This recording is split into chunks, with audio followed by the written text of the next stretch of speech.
பிரதமர் சொல்றாரு, நாங்க பெண்களுக்கு அதிகாரம் கொடுத்து அவங்கள பார்லிமெண்ட்ல கொண்டு வரணும்னு பாக்குறோம். சொல்லுவான்ப்பா, எதிர்க்கட்சிகள் சொல்லுவாரு. முறியடிக்கிறாங்க. என்ன பண்றதுக்கு?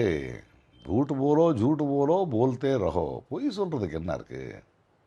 சொல்லிக்கிட்டே இருக்கலாம். நம்பணும் இல்லை. சரி, அவன் சொல்றான்னு நம்ப முடியுமா? சாமியார் அவரு பெரிய ஆளா? Is just a prime minister. Is one of the MPs of this country.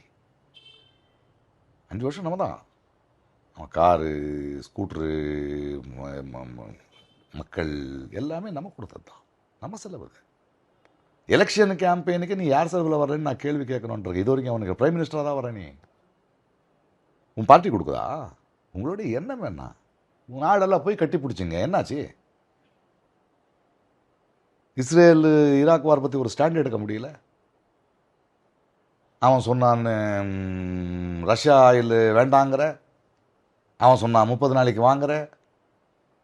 இத்தனை பேரை கட்டி பிடிச்சிங்களே நாடெல்லாம் சுற்றிட்டு. நேபாளோட சண்டை, பங்களாதேஷோட சண்டை, பாகிஸ்தானோட சண்டை, சைனாவோட சண்டை. ஒரு நல்ல நண்பன் இருக்கான் பக்கத்தில். இதை ஆட்சி நடத்துறீங்க நீங்கள்.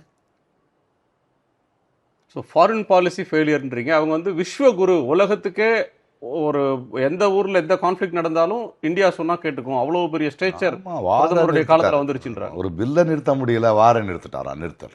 அப்படிதான் கேட்பேன் நான். உள்ளூரில் ஒரு பில்லை நிறுத்த முடியல. எதிர்கட்சி எதிர்கேட்ட பேச்சு இல்லை. பில்லை பாஸ் பண்ண முடியல. எங்கே போச்சு? அங்கே வந்து ஈரான் ஈராக் வார் நடக்குது. எங்கள் எலெக்ஷனுக்கு முன்னாடி எல்லா ஊர்களுக்கு சுத்த முடியும். 28 நாளுக்கு அப்புறம் தான் வந்து ஸ்டேட்மெண்ட் கொடுக்குறீங்க. கேஸுக்கு லைனில் நிற்கிறாங்க, டிமானிட்டேஷன் லைனில் நிற்கிறாங்க குழந்தைங்க, மக்கள். பேசுனீங்க இது அந்த கோவிட் மாதிரியான இதுக்கு நம்ம ரெடியாக இருக்கணும்னு பயத்தை உருவாக்குறீங்க. தட்டடிக்கணுமா? என்ன? அதாவது ஜோக்கருங்க. ஒரு ஒரு விவஸ்தை வேண்டாம். அது வேறு பாருங்க. 50 இன்னொரு 1 மணி நேரம் கொடுத்தா 50% சேர்க்கிறேன். அப்போ ஏன் சேர்க்கல?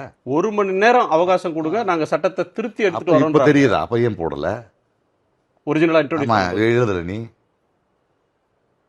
எப்போ வரப்போகுது? என்ன ஆக போகுது? காஸ்ட் சென்சஸ் பண்ண